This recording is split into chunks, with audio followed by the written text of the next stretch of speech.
Hi front, ഇച്ചയും Kochus ബ്ലോഗിലേക്ക് ഇന്ന് സ്വാഗതം. ഇന്ന് നമ്മൾ പറയാൻ ആഗ്രഹിക്കുന്നത് നമ്മൾ ഇതുവരെ ചെയ്തുകൊണ്ടിരിക്കുന്ന ആ UK സ്കൂളിംഗ് സിസ്റ്റത്തിൻ്റെ എന്തുകൊണ്ടാണ് നമ്മൾ UK സിസ്റ്റത്തിനകത്ത് പല കാര്യങ്ങളും നമുക്ക് മനസ്സിലാകാതെ വരുന്നത്. ഇപ്പോൾ നമ്മൾ പുതുതായിട്ട് ഒത്തിരി ആൾക്കാർ പുതുതായിട്ട് കുടിയേറുകയും ഉണ്ട കൺഫ്യൂഷനാണ് ഏത് സ്കൂളിൽ ചേരണം, സാധാരണ സ്കൂളിൽ ചേർന്നാൽ മതിയോ, പ്രൈവറ്റ് സ്കൂളിൽ പോകണോ, എന്താണ് ഗ്രാമർ സ്കൂൾ, അങ്ങനെ ആകെ ടോട്ടൽ കൺഫ്യൂസ്ഡ് ആയിട്ടുള്ള ഒരു സിറ്റുവേഷൻ കൂടാണ് പോയിക്കൊണ്ടിരിക്കുന്നത്. അപ്പം അങ്ങനെ ഒരു സ്ഥലത്ത് ഇവിടെ പഠിച്ച് വളർന്ന ഒരാൾക്ക് തീർച്ചയായിട്ടും അതിനകത്ത് ഒത്തിരി കാര്യങ്ങൾ കോൺട്രിബ്യൂട്ട് ചെയ്യാൻ പറ്റും. കാരണം ഞങ്ങൾ ഓൾറെഡി സംസാരിച്ച് കഴിഞ്ഞപ്പം നമുക്കത് ആ കാര്യം അറിഞ്ഞാൽ മാത്രം പോരാ, അത് പറഞ്ഞു തരാനൊരു കഴിവ് വേണം. അപ്പോൾ അതുകൊണ്ടാണ് ഞങ്ങൾ എമിലിനോട് സംസാരിക്കാൻ താല്പര്യപ്പെടുന്നത്.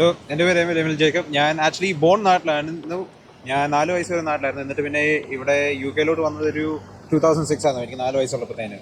അപ്പം 4 വയസ്സ് തൊട്ടുള്ള എല്ലാ എൻ്റെ എഡ്യൂക്കേഷൻ ഇവിടെയായിരുന്നു. ഞാൻ നാട്ടിലെ LKG മാത്രം, ലോവർ കിൻഡർഗാർട്ടൻ മാത്രം നാട്ടിൽ ചെയ്തുള്ളൂ. ഇവിടെ വന്ന് ചേർന്നത് റിസപ്ഷനിലോട്ടായിരുന്നു. എന്നിട്ട് റിസപ്ഷനിൽ തൊട്ട് ഇപ്പം മാസ്റ്റേഴ്സ് വരെ ഫുൾ UK കണ്ടിന്യൂസ് എഡ്യൂക്കേഷൻ ആയിട്ട് നിൽക്കുകയായിരുന്നു. ഞാൻ എൻ്റെ ബാച്ചിലേഴ്സ് ചെയ്തത് എയറോസ്പേസ് എഞ്ചിനീയറിംഗിലാണ്. പിന്നെ ഇപ്പോൾ കറൻ്റ്ലി എൻ്റെ മാസ്റ്റേഴ്സ് ഞാൻ ഇപ്പം എഞ്ചിനീയറിംഗ് മാനേജ്മെൻറ്റ് ചെയ്യുന്നു. പിന്നെ ഈ സെപ്റ്റംബറിൽ ഗ്രാജുവേറ്റ് സ്കീമിൽ JLR ഒരു ജോബിലും കയറുവാണ്. 3 മുതൽ 4 നേഴ്സറി കയറുന്നു. 5ാം ക്ലാസ് ആകുമ്പോൾ ഇവർ ഓട്ടോമാറ്റിക്കായിട്ട് 1ാം ക്ലാസ്സിൽ കയറും. ഇയർ 1 എന്നാണ് ഇവിടെ പറഞ്ഞത്. ഇയർ 1 എന്ന് പറഞ്ഞു. അപ്പോൾ ഇയർ 1, ഇയർ 2, ഇയർ 3. അപ്പോൾ ഇത് 1 ഉം 2 കീ സ്റ്റേജ് എന്ന് വിളിക്കുന്നു. ഒരു സ്കൂളിങ്ങിൻ്റെ എൻഡ് ജേണി പോലെ. ഇപ്പോൾ നമ്മുടെ ഇപ്പോൾ GCSE ആണെങ്കിൽ നമ്മുടെ സെക്കൻഡറി സ്കൂൾ എഡ്യൂക്കേഷൻ്റെ എൻഡാണ്. ഇപ്പോൾ സാറ്റ്സ് എന്ന് പറയുമ്പോൾ നമ്മുടെ പ്രൈമറി സ്കൂൾ എഡ്യൂക്കേഷൻ്റെ എൻഡിങ് പോലെ വരും. സോ സാറ്റ്സ് എക്സാം എന്ന് പറഞ്ഞാൽ നമുക്ക് ഒരു ഇമ്പോർട്ടൻറ്റ് സെറ്റ് എക്സാം. കാരണം നമുക്ക് സെക്കൻഡറി സ്കൂളിലോട്ട് കയറുന്നതിന് മുമ്പേ നമ്മളെ കൊണ്ട് ഗവൺമെൻറ് അല്ലെങ്കിൽ ഒരു സ്റ്റേറ്റ് സ്കൂളിലോട്ടാണ് പിന്നെ പോകുന്നതെങ്കിൽ അവിടെ തന്നെ നമ്മൾ ഏത് ഗ്രൂപ്പിനകത്തോട്ടാണ് നമ്മൾ പോകുന്നത്. ഇപ്പം ഓരോ വിഷയങ്ങൾ ചെയ്യുവാണെങ്കിൽ തന്നെ നമ്മളെ ഓരോ എബിലിറ്റി ബേസ് അവർ തിരിക്കും. ഒന്ന് എക്സ്റ്റൻഷൻ, പിന്നെ ഒന്ന് കോർ. അപ്പോൾ എക്സ്റ്റൻഷനകത്ത് ഏകദേശം ഇപ്പം റിലേറ്റീവ്ലി സ്മാർട്ടായിട്ടുള്ള പിള്ളേരെയാണ് എക്സ്റ്റൻഷനിൽ വെക്കുന്നത്. പിന്നെ കോറിനകത്ത് കുറച്ചും കൂടെ ലെസ്. 7ാം ക്ലാസ് തൊട്ട് പിന്നെ 11ാം ക്ലാസ് വരെയാണ് ഇവിടുത്തെ സെക്കൻഡറി എഡ്യൂക്കേഷൻ അവർ പറയുന്നത്. ഇപ്പോൾ ഇതിനകത്ത് നിന്ന് ഈ വർഷങ്ങളകത്ത് നമ്മുടെ GCSE പഠിത്തം ആക്ച്വലി വരുന്നത് 10ാം ക്ലാസ്സിലും 11ാം ക്ലാസ്സിലാണ്. അപ്പം GCSE എക്സാംസ് വരുന്ന കോണ്ടന്റ് പഠിപ്പിക്കുന്നത് 10th-നും 11th-ലുമാണ്. അതിന് മുമ്പേ ഒബ്വിയസ്ലി നമ്മളെ ബേസിക്സ് പഠിപ്പിക്കും. 7ാം ക്ലാസ് തൊട്ട് 9ാം ക്ലാസ് വരെ നമ്മളെ അതിനെക്കുറിച്ചുള്ള ഓരോ ബേസിക് ആയിട്ടുള്ള ഇൻഫർമേഷൻ പഠിപ്പിക്കും. പക്ഷേ ആ പ്രോപ്പർ പഠിത്തം തുടങ്ങുന്ന 10ാം ക്ലാസ് 11ാം ക്ലാസ് പീരീഡ് വരുമ്പോഴത്തേനാണ്. അതുവരെ ജസ്റ്റ് നമുക്കിങ്ങനെ ടേം അസസ്മെൻറ്റ്സും അല്ലെങ്കിൽ half term assessments, full term assessments, summer assessments അങ്ങനത്തെ ഒക്കെ ഉള്ളതേ ഉള്ളൂ. പിന്നെ ഈ GCSE വരുമ്പോഴത്തേനാണ് നമുക്ക് പിന്നെ ഈ മോക്ക് എക്സാംസ് എന്നൊക്കെ ഉള്ളൊരു സംഭവം വരുന്നത്. അപ്പം ഈ GCSE എക്സാംസിന് തൊട്ട് മുമ്പേ ഉള്ള ക്രിസ്മസ് വരുമ്പോഴത്തേന് നമുക്ക് ക്രിസ്മസ് മോക്ക് എക്സാംസ് പോലെയുണ്ട്. അപ്പം ഫുൾ നമ്മുടെ GCSE എക്സാം കണ്ടീഷനിൽ ഇരുത്തി നമ്മൾ ചെയ്യും. ഇപ്പം ഒരു ഹോളിൽ എക്സാം കണ്ടീഷൻസ്, ഇൻവിജിലേറ്റേഴ്സ് വരും, പ്രോപ്പർ പേപ്പർ, പ്രോപ്പർ എക്സാം പോലെ. പക്ഷെ ഒരു മോക്ക് അത് പക്ഷേ പിള്ളേർക്കൊരു ആ എക്സാമിൻ്റെ ഒരു ഫീല് കിട്ടാൻ വേണ്ടി. കാരണം അത്രയ്ക്കൊരു ഇൻറ്റൻസ് ആയിട്ടുള്ള എക്സാം കണ്ടീഷൻസ് ആ പിള്ളേർക്ക് ആദ്യമായിട്ടായിരിക്കും വരുന്നത്. കാരണം സാറ്റ്സ് എക്സാംസ് എന്ന് പറഞ്ഞാൽ അത് നമ്മുടെ ക്ലാസ്സിൽ തന്നെ ഇരുന്ന് ചെയ്യുന്നതായിരിക്കും. അല്ലാതെ എക്സാം ഹോളിലോട്ട് സ്പെസിഫിക്കലി ചിലപ്പോൾ ഉണ്ട്. പക്ഷേ GCSE എക്സാം വരുമ്പോഴത്തേനും അതിൻ്റെ സെറ്റ് ഹോളുണ്ട്. ഇൻവിജിലേറ്റേഴ്സ് ആണെങ്കിൽ പോലും അവർ എക്സ്റ്റേണലാണ്, നമ്മുടെ സ്കൂളിലുള്ള ആൾക്കാരായിരിക്കത്തില്ല, എക്സ്റ്റേണൽ ആയിരിക്കും വരുന്നത് എക്സാം ഇൻവിജിലേറ്റ് ചെയ്യാൻ വേണ്ടി. അപ്പം പ്രോപ്പർ ആ എക്സാം കണ്ടീഷൻസ് ആയിട്ട് യൂസ്ഡ് ആകാൻ വേണ്ടി ഒരു ക്രിസ്മസ് മോക്സ് നടത്തും, എല്ലാം പേപ്പറൊക്കെ ആയിട്ട് അഡ്ജസ്റ്റ് ചെയ്യാൻ വേണ്ടി. ഇവിടുത്തെ എനിക്കൊന്ന് ചിലപ്പോൾ നാട്ടിലെ പോലെ സിമിലർ ആയിരിക്കാം. പക്ഷേ റൂൾസിൻ്റെ കാര്യത്തിലൊക്കെ ഭയങ്കര സ്ട്രിക്റ്റ്. ഇപ്പം നമ്മൾ വെള്ളം കുപ്പി ഉള്ളിലോട്ട് കൊണ്ടുവരുവാണെങ്കിൽ അതേ സ്റ്റിക്കറൊന്നും പറ്റത്തില്ല, സീ ത്രൂ ആയിരിക്കണം. കാരണം അതിൻ്റെ ഉള്ളിൽ നോട്ട് എന്തെങ്കിലും ഉണ്ടെങ്കിൽ, കാൽക്കുലേറ്റർ ആണെങ്കിൽ കാൽക്കുലേറ്ററിൻ്റെ കേസ് എടുത്ത് നിലത്ത് വെക്കണം. കൊണ്ടുവരുന്ന പെൻസിൽ കേസ് ആണെങ്കിൽ സീ ത്രൂ പെൻസിൽ കേസ് ആയിരിക്കണം. നമ്മുടെ പേന നമ്മുടെ ടേബിളിൽ നിന്ന് താഴോട്ട് പോവുകയാണെങ്കിൽ കൈ പൊക്കോ, അവർ എന്നിട്ട് എടുത്തു തന്നോളൂ. അല്ലാതെ നമുക്ക് കുഞ്ഞെടുക്കാൻ പറ്റത്തില്ല. കാരണം കുഞ്ഞെടുക്കുമ്പോഴത്തേന് അവർ ചെയ്യുന്നത് ചിലപ്പോൾ വേറെ ആൾക്കാരുടെ പേപ്പർ നോക്കാനായിട്ടുള്ള ഇതാണെന്നുള്ളത്. പിന്നെ അങ്ങനത്തെ ഓരോ ഇത്. അപ്പോൾ എന്തെങ്കിലും പ്രശ്നം ഉണ്ടെങ്കിൽ നമ്മൾ കൈ പൊക്കിയാൽ മതി. എക്സാമിൻ്റെ സമയത്ത് ഇൻവിജിലേറ്റർ വരും, എന്നിട്ട് നമ്മൾക്ക് വേണ്ടി ഇത് സോർട്ട് ഔട്ട് ചെയ്യും. പിന്നെ നമ്മുടെ ഓബിയസ്ലി ജനറൽ റൂൾസ്, നമ്മുടെ ഫോണൊന്നും കൊണ്ടുപോകാൻ പറ്റില്ല, സ്മാർട്ട് വാച്ചുകളൊന്നും കൊണ്ടുപോകാൻ പറ്റത്തില്ല. പിന്നെ ചില ഓരോ എക്സാം ബോർഡ് അനുസരിച്ച് അവർ പറയും ഇന്ന ടൈപ്പ് പേന മാത്രമേ ഉപയോഗിക്കാൻ പറ്റത്തുള്ളൂ. ഇപ്പോൾ ഈ ബോൾ പോയിന്റ് പെൻസ് മാത്രമേ ചിലപ്പോൾ പറ്റത്തുള്ളൂ. പിന്നെ വേറെ കാര്യം എന്ന് വെച്ചാൽ ഇവിടുത്തെ എക്സാംസ് ബ്ലാക്ക് ഇങ്കിലേ നമുക്ക് എഴുതാൻ പറ്റത്തുള്ളൂ. നീല ഇങ്കിൽ നമുക്ക് ഇവിടുത്തെ എക്സാംസ് എഴുതാൻ പറ്റത്തില്ല. ഓൺലി ബ്ലാക്ക് ഇങ്ക് ഇവിടെ എക്സാംസിന് വേണ്ടി മാത്രം. ബാക്കിയുള്ള ക്ലാസ്സിലൊക്കെ ബ്ലൂ ബ്ലാക്ക് കുഴപ്പമില്ല. പക്ഷേ എക്സാമിന് വരുമ്പോഴത്തേനും അത് ബ്ലാക്ക് ആയിരിക്കണം അവർ ഉപയോഗിക്കേണ്ടത്. അപ്പം മെയിനായിട്ടുള്ള ഈ GCSE എക്സാമിൻ്റെ പഠിത്തം തുടങ്ങുന്നത് അപ്പം 10ാം ക്ലാസ്സിലും 11ാം ക്ലാസ്സിലാണ് അവർ ചെയ്യുന്നത്. പിന്നെ ഈ 9ാം ക്ലാസ്സിൻ്റെ അവസാനം ആകുമ്പോഴത്തേനാണ് നമ്മൾ ഈ 10നും 11നും പഠിക്കുന്ന ഏത് ഓപ്ഷൻസ് ആണെന്നുള്ളത് തീരുമാനിക്കുന്നത്. ഇപ്പം എക്സ്ട്രാ ഓപ്ഷൻസ് നമുക്ക് സെലക്ട് ചെയ്യാം. ഇപ്പം അത് ഓരോ സ്കൂൾ അനുസരിച്ച് അവർ ഏതൊക്കെ ഓപ്ഷൻസ് ഓഫർ ചെയ്യുന്നതെന്നുള്ളത്. ഇപ്പം ഞാൻ ചെയ്തപ്പോഴത്തേന് ഞങ്ങളുടെ സ്കൂളിന് അത്യാവശ്യം കുറേ ഓപ്ഷൻസ് ഉണ്ടായിരുന്നു. പക്ഷേ ഞാനെടുത്തത് triple science, media studies, history, French, അങ്ങനത്തെ ആയിരുന്നു ഓപ്ഷൻസ് ആയിരുന്നു ഞാൻ എടുത്തിരുന്നത്. ഇപ്പം ലാംഗ്വേജ് ചെയ്യണമെന്ന് നിങ്ങൾക്ക് നിർബന്ധമില്ല, പക്ഷേ ലാംഗ്വേജ് ചെയ്യുന്ന ഒരു ഓഫ് കോഴ്സ് ഒരു നല്ല കാര്യം. നമ്മുടെ ഭാവിയിൽ നമുക്കൊരു എക്സ്ട്രാ ലാംഗ്വേജ് ഇന്ന ലെവൽ വരെ പഠിച്ചിട്ടുണ്ടെന്ന് പറയുന്നത്. അപ്പം ഞങ്ങളുടെ സ്കൂളിൽ 2 ലാംഗ്വേജിൻ്റെ ഓപ്ഷനാണ്, ഒന്നെങ്കിൽ ഫ്രഞ്ച് അല്ലെങ്കിൽ സ്പാനിഷ്. ഞാൻ ഫ്രഞ്ച് എടുത്തു. പിന്നെ ഉള്ളത് ഒന്ന് ജിയോഗ്രഫി വേണോ അല്ലെങ്കിൽ നിനക്ക് ഹിസ്റ്ററി വേണോ, അല്ലെങ്കിൽ ഹിസ്റ്ററിയും ജിയോഗ്രഫിയും തന്നെ ആയിട്ട് ചെയ്യാൻ ഒരു ഓപ്ഷനും കൂടെ ഉണ്ട്, അത് ഒരുമിച്ച് ചെയ്യാൻ വേണ്ടിയുള്ളത്. പക്ഷേ നമുക്ക് മെയിനായിട്ട് ഒരു എക്സ്ട്രാ 2 വിഷയൻസ് ചെയ്യണമെന്ന് പറഞ്ഞാൽ നമുക്ക് 2 ഓപ്ഷനേ ഉള്ളൂ നമുക്ക് കിട്ടുന്നത്. അപ്പോൾ അതിനകത്ത് നിന്നായിരുന്നു ഞാൻ ട്രിപ്പിൾ സയൻസും മീഡിയ സ്റ്റഡീസും സെലക്ട് ചെയ്ത്. ബാക്കിയെല്ലാം ഒരു കോർ ഓപ്ഷൻസിനകത്ത് നിന്ന് നിങ്ങൾ ഏതെങ്കിലും ഒരെണ്ണം സെലക്ട് ചെയ്യണമെന്നുള്ളത്. ഇതിപ്പോൾ 11ാം ക്ലാസ് വരെ എന്നായാലും സയൻസ് ചെയ്യുന്നുണ്ട്.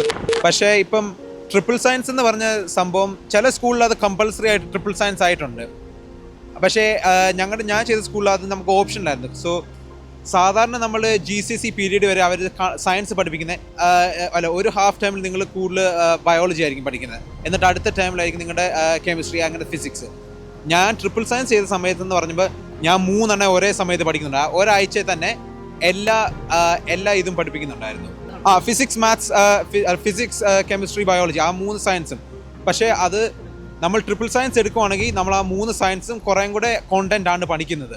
ഇതിപ്പോൾ GCSE എക്സാമിൽ ഇപ്പം ട്രിപ്പിൾ സയൻസ് എന്ന് പറയുമ്പോൾ നിങ്ങൾക്ക് ഓൾറെഡി എല്ലാ പിള്ളേരെ പഠിപ്പിക്കുന്ന കുറേ സയൻസിൻ്റെ ടോപ്പിക്സ്, അതിൻ്റെ കൂട്ടത്തിൽ കുറേ എക്സ്ട്രയും കൂടെ നമ്മളെ പഠിപ്പിക്കും. അതുകൊണ്ടാണ് അവർ 3 എണ്ണം കൂടെ അടുപ്പിച്ച് ഓരോ ആഴ്ചയിൽ പഠിപ്പിക്കുന്നത്.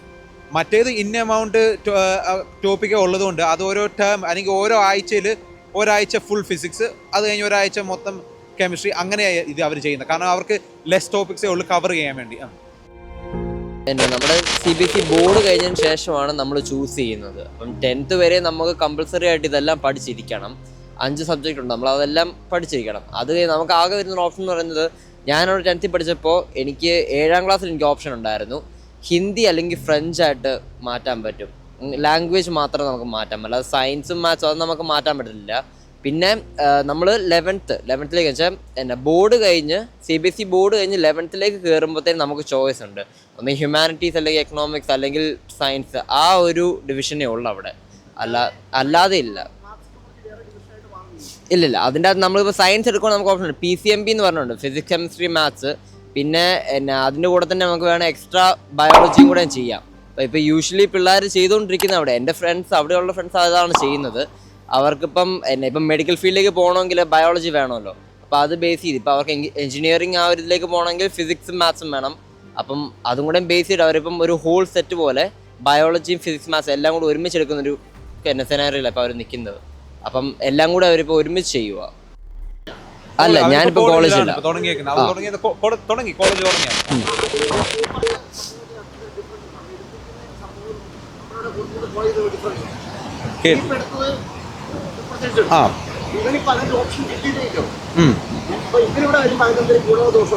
ഇല്ല, അങ്ങനത്തെ ഒരു ഡിഫറൻസ് വരത്തില്ല. കാരണം എന്ന് വെച്ചാൽ ഇപ്പം ഞാനിപ്പോൾ ട്രിപ്പിൾ സയൻസ് ചെയ്യുന്നത് വെച്ചാൽ ഇവിടുത്തെ പിള്ളേർക്ക്, ട്രിപ്പിൾ സയൻസ് എടുക്കാത്ത പിള്ളേർക്കും 3 സയൻസ് എന്തായാലും ഇതുണ്ട്, സ്റ്റാൻഡേർഡ് ആയിട്ട് തന്നെ ചെയ്യണം.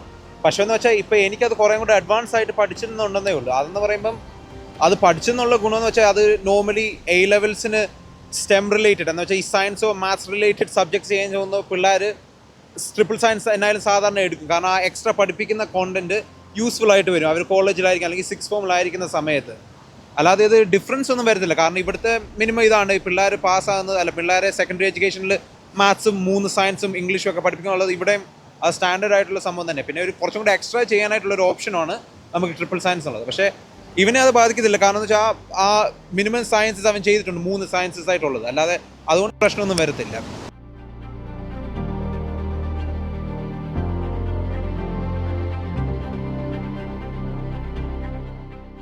സോ ഇവിടുത്തെ GCSE എക്സാം എന്ന് പറയുമ്പോൾ ഇവർക്ക് നമ്മുടെ കൺവെൻഷണൽ ഗ്രേഡിംഗ് സിസ്റ്റത്തിനേക്കാളും കുറച്ചും കൂടി ഡിഫറെൻ്റ് ആണ്. അതിപ്പം ഇവിടുത്തെ പുതിയ ഗ്രേഡിംഗ് സിസ്റ്റം എന്ന് പറയുന്നത് 9 to 1 ഗ്രേഡിംഗ് സിസ്റ്റം ആണ്. നമ്മുടെ ഈ A star to E അല്ലെങ്കിൽ A star to U വരെയുള്ള ഗ്രേഡിംഗ് സിസ്റ്റം അല്ല ഇപ്പോൾ ഇവരുടെ GCSE എക്സാമിന് ഉപയോഗിക്കുന്നത്. ഈ ചേഞ്ച് ആക്ച്വലി വന്നു തുടങ്ങിയത് ഞാൻ എൻ്റെ GCSE എക്സാം ചെയ്ത് ഞങ്ങളായിരുന്നു ഫസ്റ്റ് ഇയർ ഈ 9 to 1 ഗ്രേഡിംഗ് സിസ്റ്റംസ് ഈ മെജോറിറ്റി ഓഫ് ദി എക്സാംസിന് ഉപയോഗിച്ച ഫസ്റ്റ് ഇയർ ഞങ്ങളായിരുന്നു. അപ്പം 9 being equal to A star, star, 8 being equal to A star. എന്നിട്ട് ആ റാങ്കിങ്ങിലാണ് ഓരോന്നൊക്കെ കുറഞ്ഞു പോയിക്കൊണ്ടിരിക്കുന്നത്.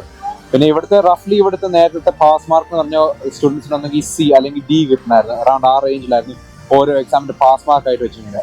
സോ ഇപ്പോഴത്തെ പുതിയ ഗ്രേഡിംഗ് സിസ്റ്റത്തിൽ 4 ആണ് റഫ്ലി ഒരു പാസ് മാർക്ക് ആയിട്ട് ഈച്ച് എക്സാമിന് വേണ്ടി വെച്ചിരിക്കുന്നത്.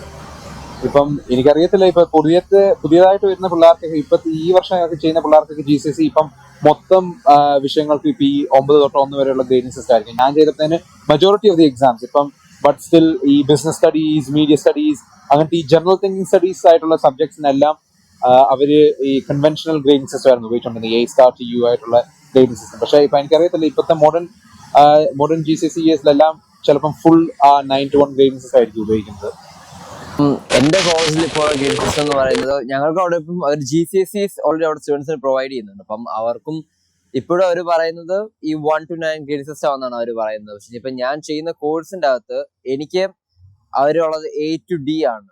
അപ്പം എന്റെ ഗ്രേഡ് സിസ്റ്റം എന്ന് പറഞ്ഞാൽ A to D ആണ് ഞാൻ ചെയ്യുന്ന കോഴ്സിന്. അപ്പം അവര് പറയുന്നത് D കിട്ടുവാണെങ്കിൽ നിങ്ങൾ പാസ് ആവും, പക്ഷേ നിങ്ങൾക്കിപ്പം ഈ കോഴ്സ് കഴിഞ്ഞിട്ട്, ഈ കോഴ്സ് കംപ്ലീറ്റ് ചെയ്യണം നിങ്ങൾക്ക് D മതി. പക്ഷെ ഇപ്പൊ നിങ്ങൾക്ക് ഈ കോഴ്സ് കഴിഞ്ഞിട്ട് യൂണിവേഴ്സിറ്റി ജോയിൻ ചെയ്യണമെങ്കിൽ യൂണിവേഴ്സിറ്റി അക്സെപ്റ്റ് ചെയ്യുന്നെന്ന് പറയുന്നത് C ആണ്. അപ്പം ആ C കിട്ടിയാൽ മാത്രമേ നിങ്ങൾക്ക് യൂണിവേഴ്സിറ്റിയിലേക്ക് ജോയിൻ ചെയ്യാൻ വെച്ചാൽ അവിടെ നമ്മൾ ആപ്ലിക്കേഷൻ അയക്കുമ്പോൾ അവർ അക്സെപ്റ്റ് ചെയ്യണമെങ്കിൽ നമുക്ക് എന്റെ കോഴ്സിന്റെ അകത്ത് എനിക്ക് C വേണം. C ഉണ്ടെങ്കിൽ മാത്രമേ നമുക്കിപ്പം ഈ യൂണിവേഴ്സിറ്റിക്ക് അകത്ത് ആപ്ലിക്കേഷൻ കൊടുക്കുവാണെങ്കിൽ അവർ അക്സെപ്റ്റ് ചെയ്യത്തുള്ളൂ എന്നാണ് അവർ പറയുന്നത്.